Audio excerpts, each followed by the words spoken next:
Curious ka ba sa maraming bagay? Kami na ang bahala dyan. Aalamin, tutuklasin at bibigyang linaw namin ang mga katanungang bumabagabag sa inyong isipan. Sa programa kung saan ang bawat sagot ay galing lamang sa mga eksperto. Ang Expert's Opinion, tuwing linggo alas 3 ng hapon, dito lang sa DZRH TV. Sa paglipas ng panahon, patuloy rin ang pagbabago ng ating mundo patungo sa pag-unlad. Ngunit kasabay nito ay ang unti-unti ring pagbabago sa klima ng mundo. Ayon sa latest Global Climate Report ng World Meteorological Organization o WMO 2025, naitala ang pinakamainit na klima nitong 2023 hanggang 2024. Indikasyon ito ng mas lumalalang epekto ng climate change sa mundo na kagagawan rin ng mga tao. Kaya naman ngayong ipinagdiriwang natin ng Earth Month, alamin natin kung gaano nga ba kaseryosong usapin ng climate change at lalo na upang malaman kung ano nga bang mga hakbang ang pwede nating gawin upang ito ay mapigilan. Ngayong linggo sa episode natin sa Expert's Opinion, makakasama natin ang isang climate advocate at isang communication specialist ng Oscar M. Lopez Center, isang non-government organization na nakatuon sa research and science-based solution pagdating sa climate change and disaster na si May Mangubos. May, magandang araw, welcome sa ating programang Expert's Opinion and Happy Earth Month! Magandang araw, Rovic, at sa ating mga tagapakinig at tagapanood ngayong hapon dito sa Expert's Opinion. Yes, ayan, nabanggit nga natin kanina, ngayong Abril, pinagdiriwang natin itong Earth Month. At napapansin naman natin sa mundo natin ngayon na medyo umiinit na, especially ngayong summer, lalo na yung mga tropical countries, including dito sa Philippines. Pero pag-usapan natin itong climate change na gas-gas na, pero marami pa rin ang hindi sineseryoso yung ganitong usapin. Pwede nyo ba bang ipaliwanag sa amin kung ano ba yung climate change? Ang climate change ay ang phenomenon kung saan nagbabago ang panahon sa isang lugar o specific na location over the years. So kapag pinag-uusapan natin ang climate change, ang pinag-uusapan natin dito ay data sets from 25 to 30 years. So long term ang tinitingnan nating data sa usapin ng pagbabago ng klima. Ngayon, ang climate change o pagbabago ng klima ay primarily driven by human activities gaya ng pagbaburn ng mga fossil fuels kagaya ng coal, oil, and gas para makaproduce ng energy na kailangan natin sa pang-araw-araw nating buhay. Pero may ano ba yung mga factors o mga pangunahing dahilan sa pagkakaroon ng climate change dito sa Pilipinas? Ano ba yung mga common causes nito? Ang climate change kasi primarily dahil nga siya sa accumulation ng greenhouse gas dito sa ating atmosphere.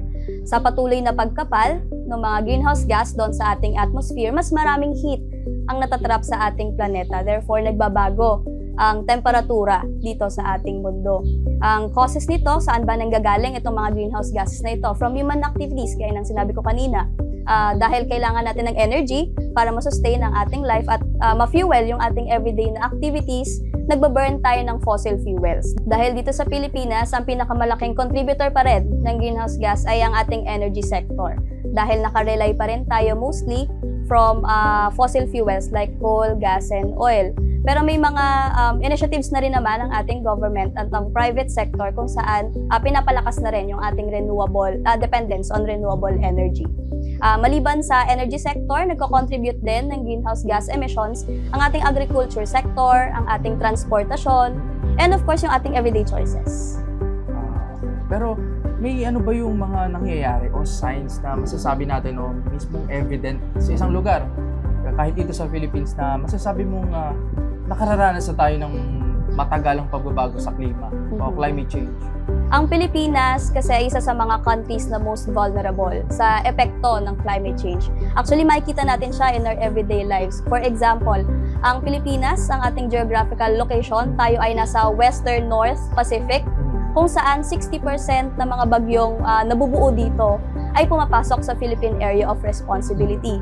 Ayon sa Pag-asa, nasa 19 to 20 ang average ng mga typhoons na nananalasa dito sa ating bansa. At itong mga typhoons na to, kung mapapansin nyo, I think yung mga parents natin laging sinasabi na hindi naman ganito kalakas ang mga bagyo na nararanasan namin noon. Pero ngayon, ultimo typhoon category pa lang, talagang ating mga communities ay flooded na, maraming mga infrastructures ang nasisira, apektado ang ani ng ating mga magsasaka, even yung fish catch ng ating mga fisher folks. So, dun pa lang sa aspeto ng pagpasok ng mga typhoon sa ating bansa, apektado na tayo. Maliban dito, ang Pilipinas din ay at risk sa tinatawag na sea level rise o yung pagtaas Taas ng ng level level ng tubig kung saan 60% ng ating mga coastal ng ating communities ay situated sa coast or malapit sa mga baybayin. no? At base sa Philippine Climate Change Assessment Report at sa lahat ng mga datasets na nakita natin ng ating mga scientists, nasa 5 to 7 millimeters ang itinataas ng ating katubigan na nakakaapekto sa ating mga communities. Pero ano ba yung reason bakit tumataas yung level ng tubig? Ito ba dahil sa pagkatunaw ng mga yelo? Factor yon dahil natutunaw yung mga glaciers, yung mga yelo sa kalupaan. Dahil sa patuloy na pag-init ng temperatura ng mundo, nakakadagdag siya sa sea level rise. At sa pangdagdag nito, sa patuloy na pag-init ng temperatura, mas nag-e-expand yung ating mga karagatan, yung ating mga ocean. Kaya tumataas din yung level ng tubig. Pero dito sa Pilipinas, ano ba yung datos o nakikita ninyo? Mas umiinit ba yung nararanasan nating klima? According sa ating Philippine Climate Change Assessment Report, ito ay isang report na nirelease ng Oscar M. Lopez Center katuwang ang mga scientists dito sa Pilipinas. Nakakaranas tayo ng tinatawag na steady warming na trend dito sa ating temperatura sa Pilipinas, kung saan kada dekada nakakaranas tayo ng 0.16 degree centigrade na pagtaas ng ating temperatura. At ina-note din natin, base din dito sa ating Philippine Climate Change Assessment Report, yung nighttime temperatures natin, mas umiinit siya. 'Di ba? Usually, dapat kapag gabi, medyo bumababa na yung temperatura. Pero dahil nagbabago yung klima, nakakaranas na rin tayo ng mainit na mga gabi. Pero nabanggit mo nga kanina na talagang mas umiinit na nga yung klima na nararanasan natin dito sa bansa. So, pero ano ba yung nakakaapekto o paano ba ito nakakaapekto lalo na sa pagdating sa sektor ng agrikultura, supply ng tubig, especially sa pagkain natin? The thing with climate change kasi, ang epekto niya sa isang sektor ay hindi lang nagsistay sa isang sektor. Kumbaga, cascading siya, kabit-kabit. So, masyadong complex. Domino effect ang nangyayari. So, i-explain ko siya sa konsepto o sa approach ng ridge to reef, from kagubatan pababa ng katubigan natin sa mga karagatan. So for example, pag-usapan natin ang extreme heat or drought. Kapag ang drought o ang mataas sa temperatura ay nakaapekto sa ating mga forest, for example, apektado nun yung supply ng tubig downstream, yung pababang tubig naapektuhan siya. At kapag dumaan na siya dito sa may palayan, sa agricultural part ng ating ridge to reef na system, maapektuhan ngayon yung supply ng tubig para sa ating mga crops. At kapag naapektuhan ito, dadaan ito sa ating mga farmlands, yung agricultural lands kung saan nagtatanim ang ating mga farmers, naapektuhan yung quantity and quality ng mga crop yields natin. So, kapag apektado ang quantity at quality ng mga ani ng ating mga magsasaka, maapektuhan din yung supply ng pagkain. Dahil kapag compromised ang quality ng mga crop yields, pwede siyang mag-lead into malnutrition. Doon naman yung epekto nito, no? Yes. At kapag apektado naman ang quantity o yung supply yung dami ng pagkain, maapektuhan din naman yung presyo. So lahat pala konektado. Konektado siya lahat. And of course, hindi lang pinag-uusapan dito yung kahit sa mainit na panahon, especially kung bagyuhan din, matinding bagyo. Kasi ganun din, nasisira din yung mga crops natin. Ganun pa rin yung epekto nito. Tama. Same goes with matinding ulan, ano?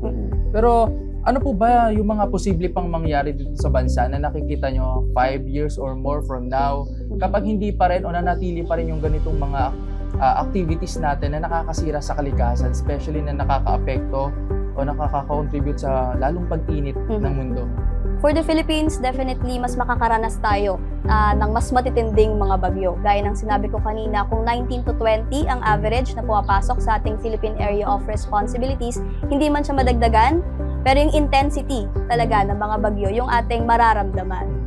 In terms of heat waves naman, kung matatandaan ninyo ng 2024, nakaranas tayo ng sobrang init na mga buwan. Maaaring maulit yung mga yon at baka mas frequent pa siya. Ibig sabihin, mas madalas natin siyang maramdaman, mas madalas natin siyang maranasan na makakaapekto sa lahat ng sektor ng ating bansa. Mapa-edukasyon man yan, mapa-health man yan, mapa-ekonomiya man yan, lahat ay apektado dito. Sa aspeto naman ng sea level rise, gaya ng sinabi ko kanina, 5 to 7 millimeters ang tinataas ng level ng ating tubig na makakaapekto sa ating mga communities, partikular sa mga nakatira sa ating mga coastal communities. Nasa 60% ng ating cities ay nandito sa Baybayin. baybayin. Kaya sobrang dami ng populasyon na maaaring maapektuhan hindi lamang ng sea level rise, pati na rin ng flooding. So compounding talaga yung ating yung impacts ng climate change. At sa aspeto naman ng health, yung mga vector-borne diseases gaya ng dengue, malaria, ayan, maaari siyang lumala.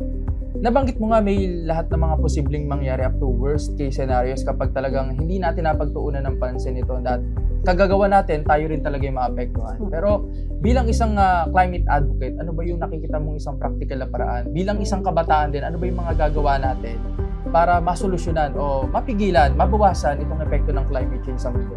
Siguro magsimula tayo doon sa basic. Meron tayong mga tinatawag na nature-based solution. Kumbaga nakaangkla sa ating ecosystem, sa ating natural resources.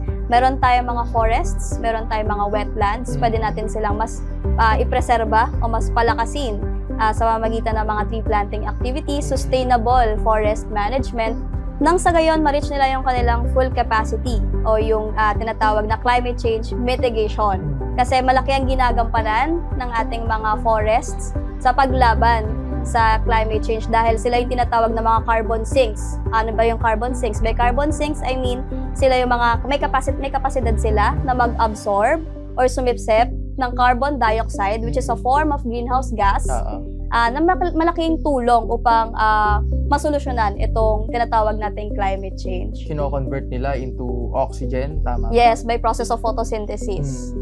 Sa tingin mo, gaano ba kahalaga ang impact nitong o gaano kalaki ang impact nitong mga tree planting activities na to ng mga kabataan, especially sa ngayon na nagiging trend na ito, nagiging suportado rin ba ito ng mga local government units natin? Ang Philippine government actually nagli-lead sila ng tinatawag na National Greening Program sa pamumuno ng Department of Environment and Natural Resources or DENR. Sa private sector naman, meron din, karamihan din sa mga private sector ay meron ding mga initiatives na to, gaya ng Energy Development Corporation, meron silang tinatawag na BINHI program, kung saan milyong-milyong mga puno na ang naitanim. Dahil sa mga initiatives na to, nare-reforest ang ating mga kagubatan at mas napapatindi pa yung kanilang kapasidad na mag-sequester ng carbon dioxide. Pero sa ngayon, bilang isang kabataan rin at climate advocate, ano ba yung sa tingin mong role o malaking role ng mga kabataan ngayon para sa kinabukasan ng ating mundo, especially ng ating kapaligiran? Tayong mga kabataan with our intellect, with our creativity, with our innovative mind, sobrang laki na mahahain natin sa table, kumbaga, sa usapin ng climate change and climate action. For one, I think everyone would know Greta Thunberg.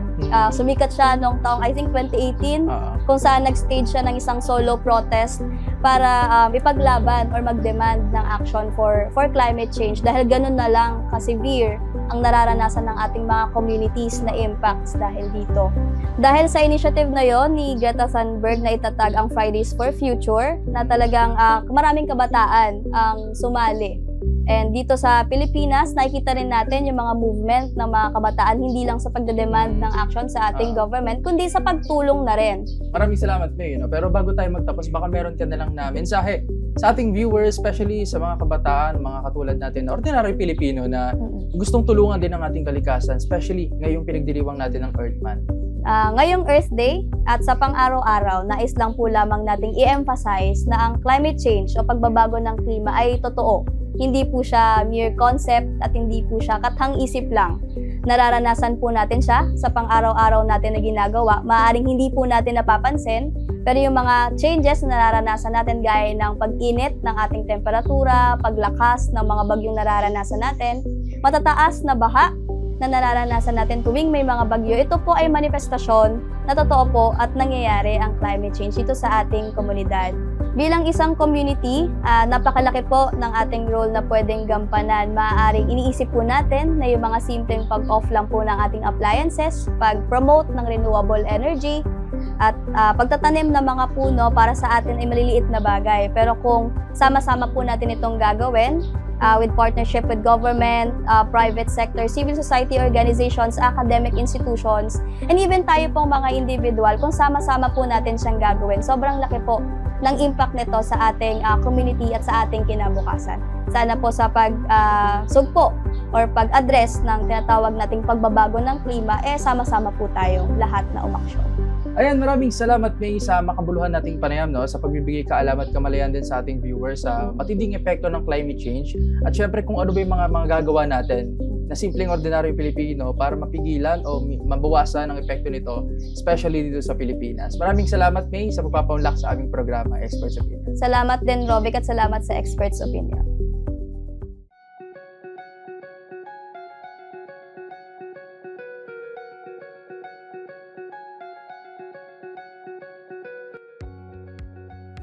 Kanina nabanggit sa atin na isa ang pagsasagawa ng tree planting activities sa paraan o hakbang para tulungan ng ating kalikasan. Kaya naman narito tayo ngayon sa isang isla sa bayan ng Obando sa Bulacan, ang Salambao Mangrove Forest, para makiisa sa mangrove tree planting activity sa pangunguna ng mga kabataan sa Angat Kabataan, Obando.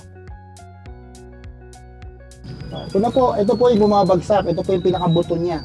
So, pag matured enough na po siya, kulay green. Tapos may mga ugat na po siyang dumadaan dito, maliliit. And then, ito po yung ipinapating natin sa plastic. Tapos, after 3 months, ito na po siya. So ito na yung ready to plant Yes, natin sir. kapag ano. Siguro mga Dor, no, turuan nyo na rin ako paano ba itanim itong bakawan na ito. Number 1 po, kailangan po 1 feet ang lalim mula sa putik sa swamp. Pangalawa, kailangan po yung distances o 1 meters apart po. Okay, sige. So, ito po, nagawa tayo ng butas. Saan pwede na siyang itanim? Tapos po, sige po sa pwede nyo na pong ilagay. Ibabaon ko po siya. Kaya ginagawa mo siya.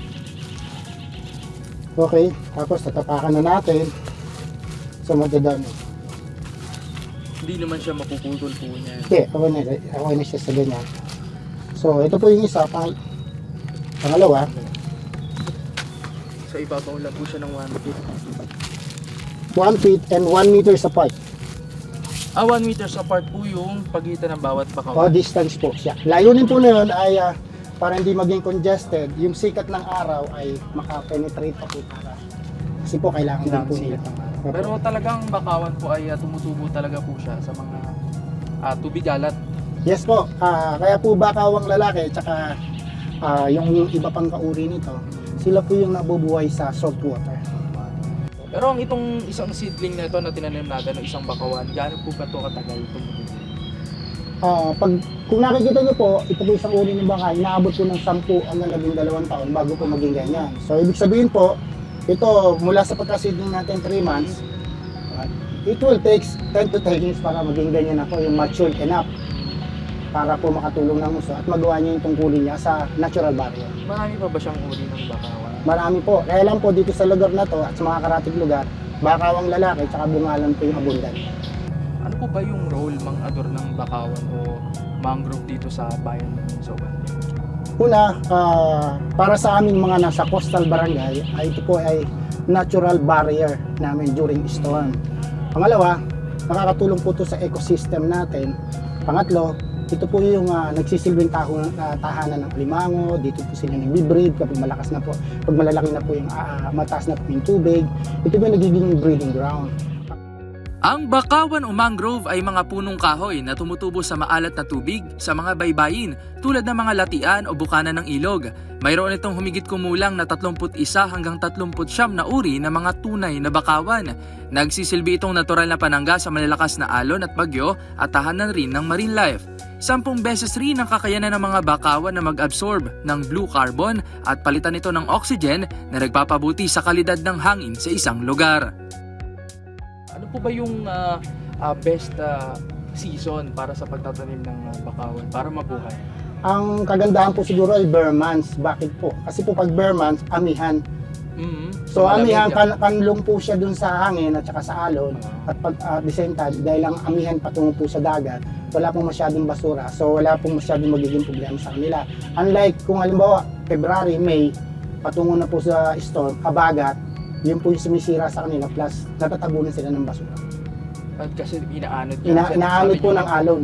Sabi nyo nga mga doon, no, nagsisilbi itong parang suklay, no? Opo. Parang sa mga, lalo pag may bagyo, bago dumating sa bayan ng Obando, ito na yung sumasala kung bago maharang. Yes po.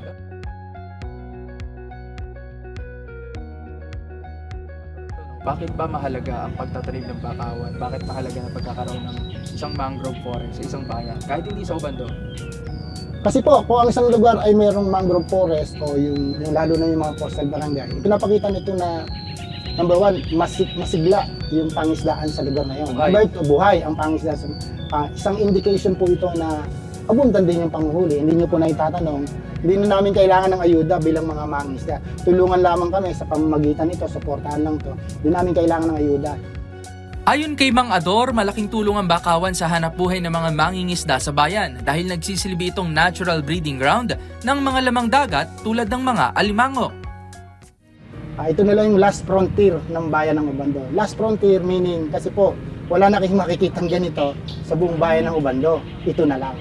So nagkaroon po ng resolution ang barangay Salambao to declare yung parte ng barangay na as a protected area. Ngayon po, napagtagumpay na po ito. Kamakailan lamang po, ang ating sangguniang pambayan ng Ubando ay nagpatibay na po ng ordinance to protect the area. Ibig sabihin, ito po ay mas papangalagaan, mas papansin. Yes po, sana po ang loobin sana ng Diyos na sa tulong nila, sa tulong ninyo at ng mamamayan, mapangalagaan po ito.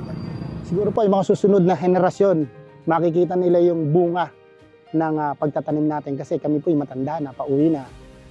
So makikita nila yung kahalagahan nito, lalo na po sa ecosystem at saka doon po sa pagtulong nito sa mga mangingisda. Kung mapapangalagaan po ito, malaking bagay po ito na ang isla ng Binuangan at isla ng Salambao at ang bayan ng Ubando ay manatili po sa kanyang kalalagayan. Maraming salamat po mga Yes, Dor po. sa pagtuturo po sa amin, siyempre sa pagbibigay din ng kaalaman at kamalayan din sa publiko kung gaano ba kahalaga yung mga ganitong inisyatibo, lalo na yung pagtatanim ng bakawan dito sa inyong bayan at higit pa sa iba pang mga bayan, lalo na sa mga coastal areas. Maraming Salamat din po. salamat po mga Dor. Okay. Salamat po. At yan na po ang episode natin ngayong linggo. Nawain nakapagbigay kami ng mga bagong kaalaman at impormasyong tiyak na kapupulutan din ng aral. Muli ako po ang inyong host, Rovic Manuel. Happy Earth Month po sa ating lahat. Sabi nga nila, kung ano ang ating itinanim ay siya ring ating aanihin. Kaya naman ating mahalin at ingatan ang ating inang kalikasan. Magkita-kita tayo muli sa susunod na linggo. Kasama pa rin ang ating mga eksperto. Dito lang sa Experts Opinion.